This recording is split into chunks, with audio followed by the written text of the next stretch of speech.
Hey, welcome back to the channel for another video. So let's talk about something that every photographer and content creator wants. A viral photo.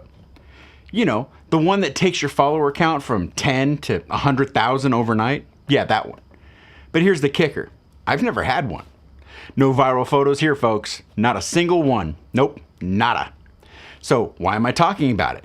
Well, because I can. And I have some thoughts, so buckle up.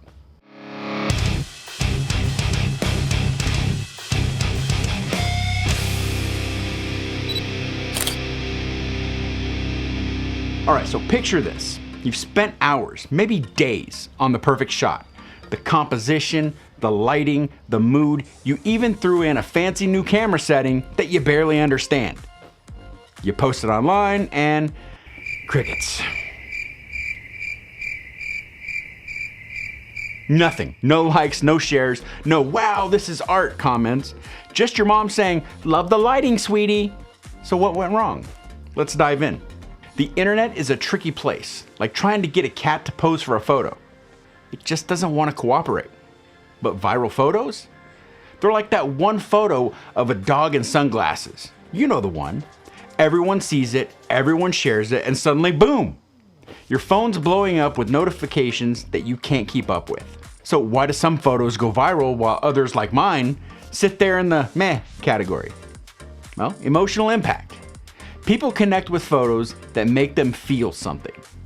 Whether it's awe, happiness, nostalgia, or just pure wow, I wish my life looked like this. The image has to evoke emotion, not just, oh, that's pretty.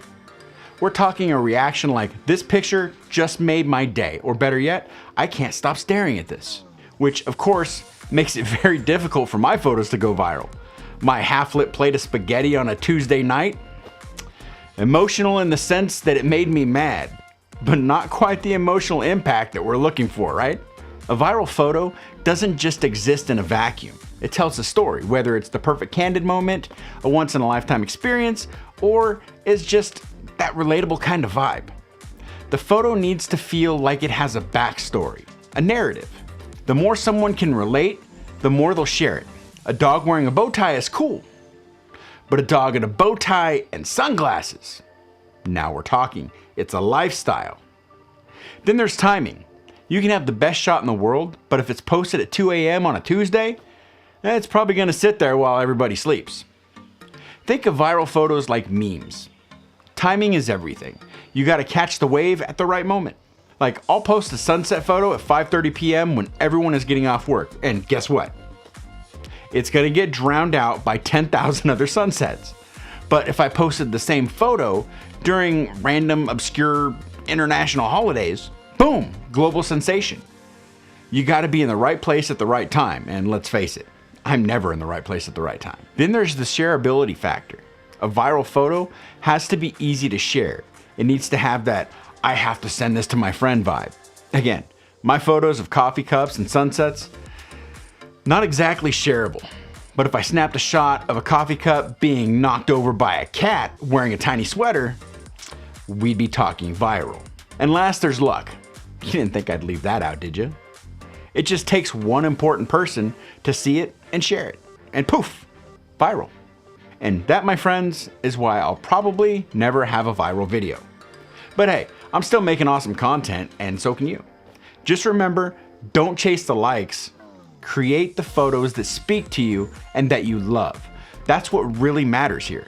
Sure, viral videos are nice, but at the end of the day, it's the art and the process that counts. So let me know your thoughts in the comments and see where this conversation takes us. Remember to smash that like button and subscribe if you haven't already, and click the bell to see future videos. Also visit my website, jeff-gresham.com, to pick up my Lightroom preset pack, featuring 13 presets that I designed and use for all my photo projects. And until next time, get out there and shoot. And I'll see you in the next video. I'm out.